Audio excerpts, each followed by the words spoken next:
بسم الله الرحمن الرحيم. الحمد لله والصلاة والسلام على رسول الله أما بعد.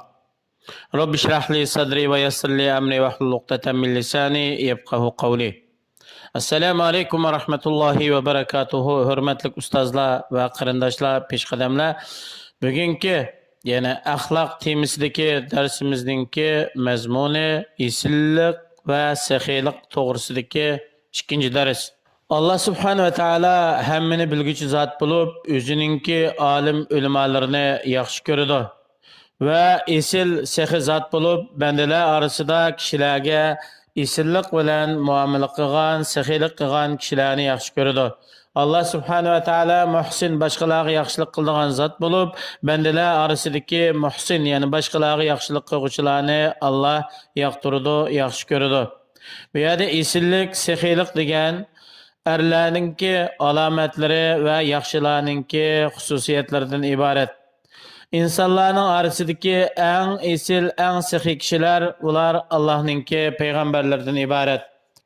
Masalan, İbrahim alayhisalomning qishiga Alloh subhanahu va taolo tarafidan avatilgan elchilar insonning surtida kelgan vaqtida İbrahim alayhisalom ularninki Alloh tarafidan avatilgan farishta ekanligini bilmagan ve ularni nihoyatda go'zal shaklda izzat ikrom qilgan. Derhal ularga semiz bir mo'zayni o'ltirib, buni shu qizitilgan toshning ustida derhal kavob qilib, ularning oldiga qo'ygan.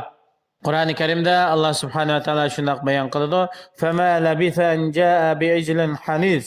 Ya'ni İbrahim alayhisalomning uyiga mehmonlar kelib, oradan oz o'tmayla İbrahim alayhisalom kavob qilingan mo'zayning go'shini olib keldi. Musa alayhisalomni Alloh subhanahu va taolo Karim, isil, saxiy deb sifatlagan. Qur'oni Karimda shunday bayon qilinadi: "Va laqad fatanna qablahum qawma fir'auna va ja'ahum rasulun karim."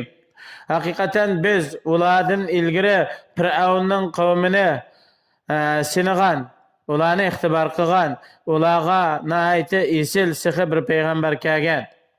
Peygamberimiz sallallahu aleyhi ve sellem Yusuf aleyhisselam'ı sifatlab El-Kerim ibnul Kerim ibnul Kerim ibnul Kerim Ravahul Bukhari.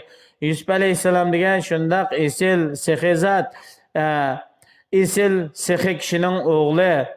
U isil saxiy kishining o'g'li, u yana isil saxiy kishining o'g'li. Yani Yusuf aleyhisselam Yaqub aleyhisselamdan ibaret bo'lgan isil payg'ambarning o'g'li. Yaqub aleyhisselam bo'lsa İshaq aleyhisselamdan ibaret bo'lgan shu isil payg'ambarning o'g'li. İshaq aleyhisselam bo'lsa İbrahim aleyhisselamdan ibaret bo'lgan eng saxiy isil payg'ambarning o'g'li. Peygamberimiz Muhammed sallallahu aleyhi ve sellem kishilarning orasidagi eng saxiy zot edi.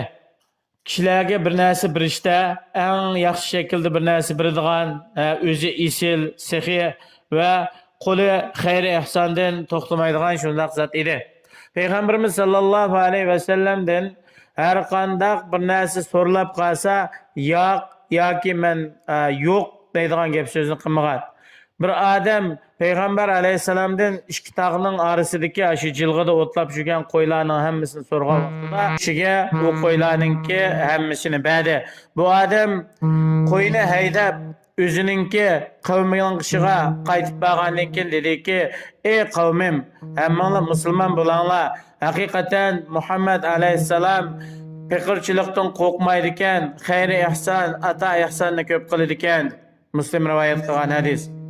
Peygamberimiz sallallahu aleyhi ve sellem bir ton çapanını kiygan vaqtida bir odam: "Ya Rasulullah, bu bek güzel chiroyli chapanga menga kiydirib qo'ysizlar" deganda, Peygamber aleyhisselam bu chapanni silib bilan bu kishi kiydirib qo'ygan. Buxoriy rivoyat qilgan hadis. Yana Peygamberimiz sallallahu aleyhi ve sellemga nurg'un ata ihsonlik kelgan vaqtida buning hammasini insonlarga taqsim qilib bergan. Hunayn g'azotida Peygamberimiz sallallahu aleyhi ve sellem Safvan ibn Umayyaga 100 dana qo'yib bergan. Ondan yana 100ni bergan. Ondan yana 100ni bergan. Ya'ni 3 qitimda 300 dana qo'yib bergan. Safvan shunday deydi: "Alloh bilan qasam, Peygamberimiz sallallahu aleyhi ve sellem hakikaten bana şu bergan bu ko'p narsalarni beribdi. Hakikaten o Peygamber aleyhisselam ilgari insonlarning orasida menga eng o'ch ko'riladigan bir kishi edi. Mana şu narsalarni bilib bo'lgandan keyinlam Peygamberimiz sallallohu alayhi ve sellem mening ko'nglimda insonlarning orasidagi hammadan bak yaxshi ko'radigan kishiga o'zgardi. Muslim rivoyat qilgan hadis. Peygamberimiz sallallohu alayhi ve sellemga Bahrayndan nurg'un mal kelgan vaqtida bu mal ko'p bo'lganlikdan Peygamberimiz sallallohu alayhi ve sellem bu malni masjidga to'kib qo'yinglar dedi. Şu vaqtida Peygamber aleyhisselamның tağısı Abbas radıyallahu anhu kelib shundaq dedi. Ey Allah'ın elçisi, men bu maldan bergan bo'lsam, men aqilni va o'zimni shu pidya berib qutuldirdim dedi. Peygamber aleyhisselam ağayn degandan keyin Abbas radıyallahu anhu kiyimini shu malga to'shqazdi. Ondan keyin uni ko'tarayman deb ko'taranmidi, ya'ni olgan malning ko'pligidan. Shundan keyin ya'ni birozini to'kib o'tib, ondan keyin o olgan malni do'lis qilib ko'tarib elib ketdi. Buxoriy rivoyat qilgan hadis.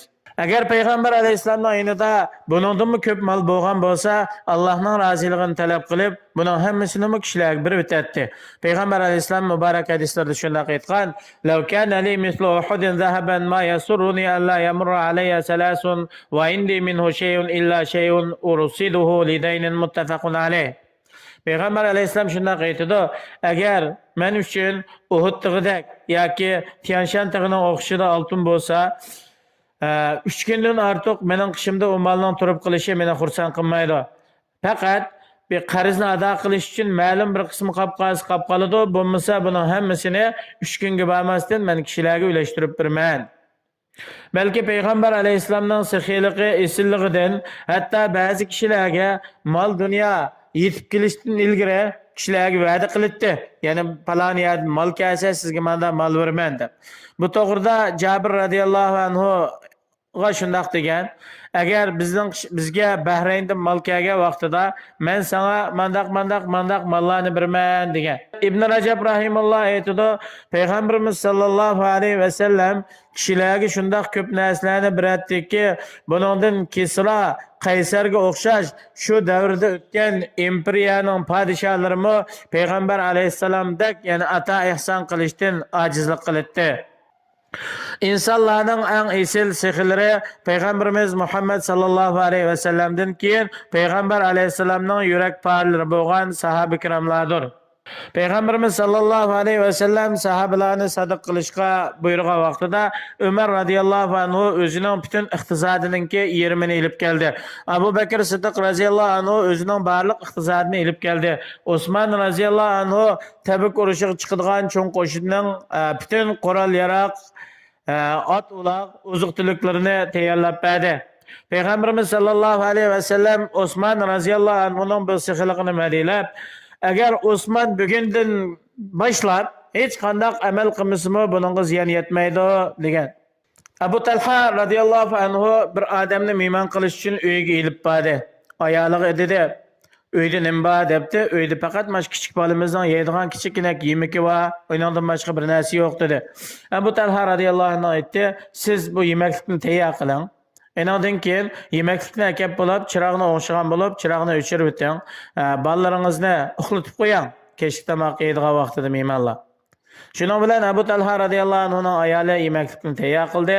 Bu chiroqni o'xshagan bo'lib, chiroqni o'chirib o'tdi va uşaq bolalarini uxlatib qo'ydi. Ondan keyin tomoqni bu ikkilan Abu Talha bilan mehmonlar adab shu tomoqni yeyishga boshladi.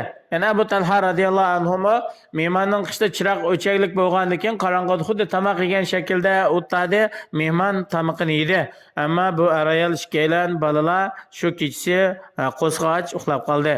Bular tong otgan vaqtida atdiganda Payg'ambar alayhisolamning qishiga borganda Payg'ambar alayhisolam dedi: "Dahikallohu laylata aw ajiba min fa'alikuma muttafaqun alayh."